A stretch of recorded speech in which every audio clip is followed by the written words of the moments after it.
मन को काबू करने का ऐसा रामबाण तरीका बताने जा रहा हूँ कि मन का भटकना पूरी तरह से बंद हो जाएगा।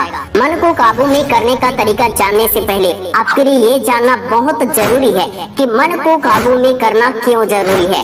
मन के भटकने से क्या नुकसान होता है, मन के भटकने का असली कारण क्या होता है। दुनिया की कड़वी सच्चाई है दोस्तों, आज के टाइम में स्टूडेंट स्कूल कॉलेज से जो नॉलेज प्राप्त करते हैं उससे मन की कमजोरी, मन की बुराई या मन के नकारात्मक विचार को खत्म करना कभी नहीं सीख पाते हैं स्टूडेंट, बल्कि हर दिन हर साल स्टूडेंट की एकाग्रता कमजोर होती चली जाती है। याददाश्त गजनी मूवी के आमिर खान की तरह हो जाती है। पढ़ा हुआ 15 मिनट बाद ही सब कुछ भूलने लगता है। न तो स्टूडेंट मन को काबू में कर पाते हैं और न ही किसी स्कूल कॉलेज में मन की शक्ति गुणों को बढ़ाने के बारे में सिखाई जाती है। बस इतना ही कहा जाता है कि अच्छे से पढ़ो लिखो, अच्छे मार्क्स लाओ, कुछ बन जाओ, नौकरी लग जाओ, अच्छा बनो। बस एक रिसर्च के अनुसार 90% स्टूडेंट सिर्फ इसलिए लाइफ में नाकामयाब हो जाते हैं क्योंकि उनका मन भटका हुआ है। आजकल हर व्यक्ति मन का ही गुलाम है। मन जैसा कहते हैं वैसा ही व्यक्ति करने लगता है।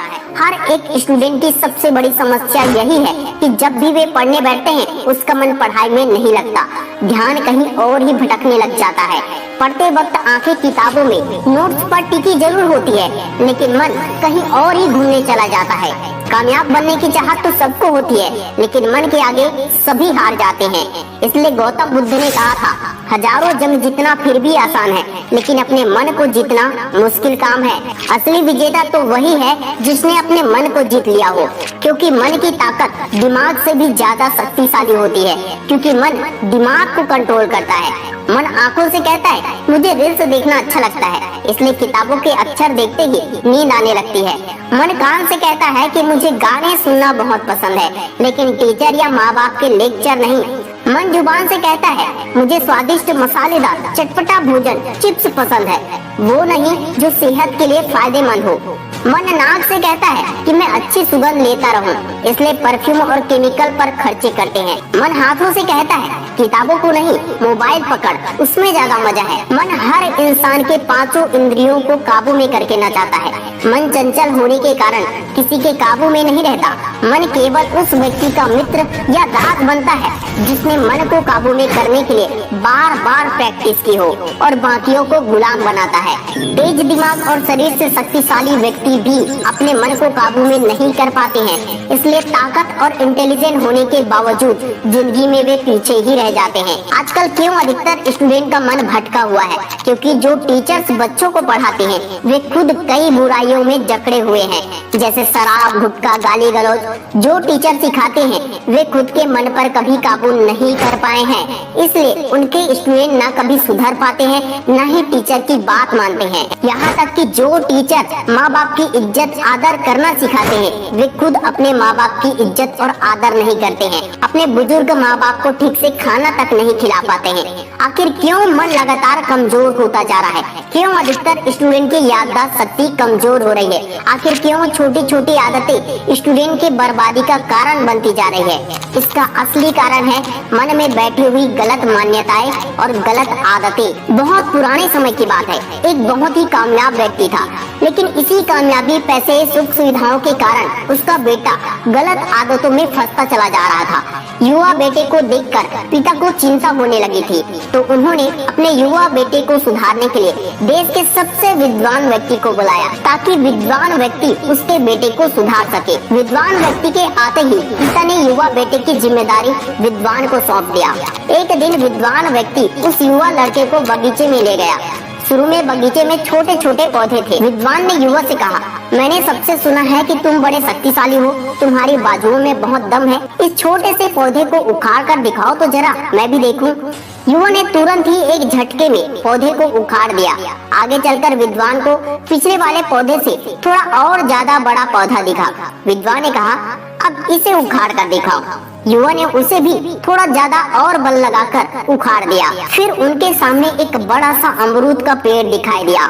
विद्वान ने युवा से कहा, अब इसे उखाड़ कर दिखाओ। युवा ने अपनी पूरी जान लगाकर अमरूद को उखाड़ने की बहुत कोशिश की, लेकिन वह हार गया। युवा ने विद्वान से कहा, ये असंभव है, ये नहीं उखड़ सकता है। विद्वान ने युवा से कहा, जिस तरह छोटे छोटे और नए पौधे तुमने बहुत ही आसानी से उखाड़ दिए, लेकिन अंदर से मजबूत बनाए हुए, जड़ें बनाए हुए इस पेड़ को नहीं उखाड़ पाए, उसी तरह इंसान की ऐसी गलत आदतें और मान्यताएं होती है जो शुरू में तो सुधार लिया जाए तो बहुत अच्छा है, बहुत आसानी से सुधर जाता है, वरना मजबूत जड़ें बनाने के बाद चाह कर भी कोई भी इंसान उस आदत को छोड़ नहीं पाता, क्योंकि बुरी आदतें इंसान के शरीर में इस हद तक फैल जाती है कि वो पूरी तरह से मन से, तन से, दिमाग से इंसान को खोखला बना देता है। अगर उसे नीचे से काटोगे तो अंदर की जड़ें तो फिर भी रहेगी, जो वापस से तुम्हें गलत चीजों की तरफ खींचेगी, अपनी ओर आकर्षित करेगी। इसलिए जितनी भी बुरी आदतें हैं उसे आज ही सुधार लो। इस सीख से युवा तो समझ गया, लेकिन क्या आप ये समझ पाए? अभी भी वक्त है। आपके अंदर जितनी भी बुरी आदतें हैं जो मन से, दिमाग से आपको कमजोर बना रहा है, जो आपकी याददाश्त को कमजोर बनाते जा रहा है, उन्हें आज ही छोड़ दो, वरना बाद में इसे चाह कर भी तुम छोड़ नहीं पाओगे। ये तुम्हें बर्बाद कर देगी।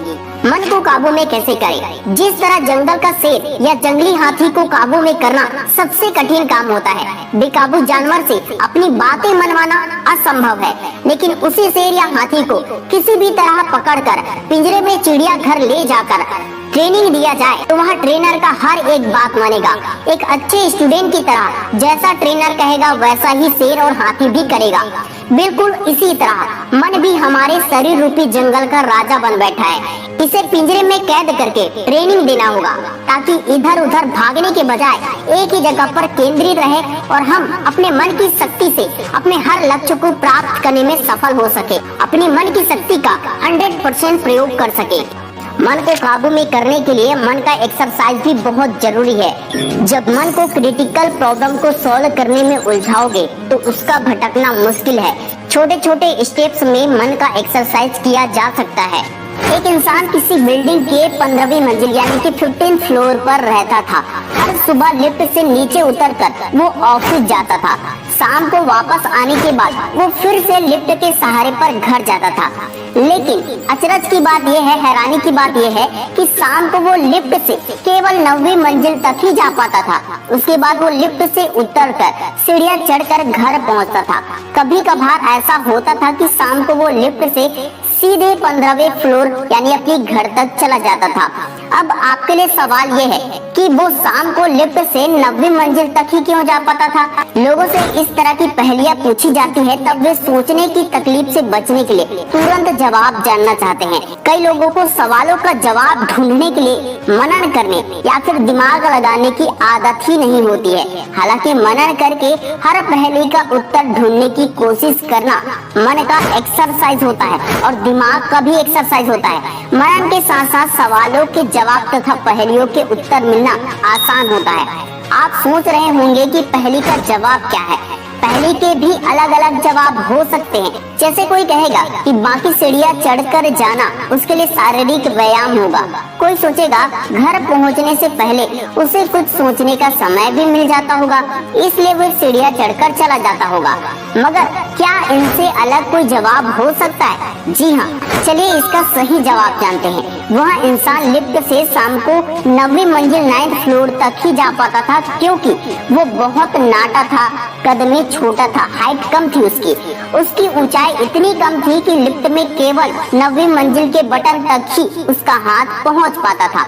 इसलिए वे ज्यादातर 9वीं मंजिल तक ही उतरकर वहां से सीढ़ियां चढ़कर जाता था। सुबह उतरते वक्त उसका हाथ कम ऊंचाई पर होने वाले ग्राउंड फ्लोर के बटन तक आसानी से पहुंच जाता था, इसलिए वो सीधा नीचे तक आता था। कभी कभार शाम को जब उसके साथ कोई और लिफ्ट में होता था तब वह सीधे 15वीं मंजिल तक पहुंच जाता था। ऐसी पहेली सुनकर कई लोगों का मन चकरा जाता है, दिमाग चकरा जाता है, इसलिए वे पहेली का जवाब तुरंत पाना चाहते हैं। किंतु मनन की आदत के साथ दिल और दिमाग खुल जाते हैं और मन को आंतरिक जवाब पाने की आदत लगती है। लोगों को पता है कि विश्व की हर पहेली का जवाब उपलब्ध है, मगर इंसान को इस बात पर विश्वास नहीं होता है कि वह जवाब उसके ही अंदर है। ब्रह्मांड के सारे सवालों के जवाब और आंतरिक अनुभव रूपी खजाना आपके अंदर ही है। इस बात का विश्वास बढ़ाएं।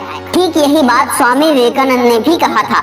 स्वामी विवेकानंद ने मन को काबू में करने का सरल मार्ग बताया है। उन्होंने कहा है, एक विचार लो, उसे अपनी आत्मा शरीर के रोम रोम में बसा लो, उसे बुद्धि में उतारो, आदतों में उतारो। एक ही लक्ष्य पर ध्यान केंद्रित करो जिससे मन कभी नहीं भटकेगा।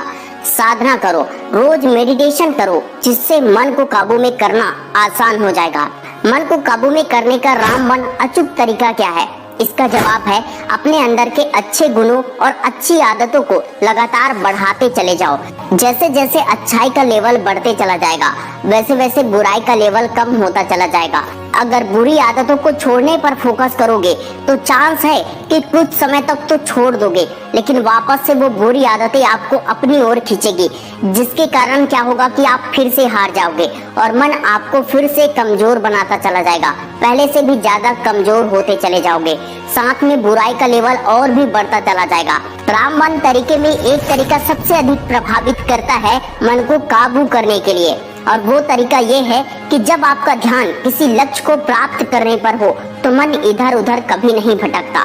जब मन भटकने की कोशिश करेगा तब अपने आप को उस लक्ष्य के बारे में फिर से याद दिलाओ कि उस लक्ष्य को हासिल करना कितना जरूरी है। लक्ष्य पर ध्यान रखने से सारे डिस्ट्रैक्शन ऑटोमेटिक खत्म होने लगते हैं। इस दौरान कभी भी मन भटकने लगे तो सुनो, भगवत गीता में श्री कृष्ण ने अर्जुन से क्या कहा था। मन को काबू में करने का कौन सा अचूक रामबाण तरीका उन्होंने बताया था। कहा था, जब मन भटकने लगे तो उसे खींचकर वापस वर्तमान में लाओ और काम पर लगा दो। फिर से मन भागने लगेगा, उसे फिर से पकड़ कर लाओ और वापस से वर्तमान के प्रेजेंट काम में लगा दो।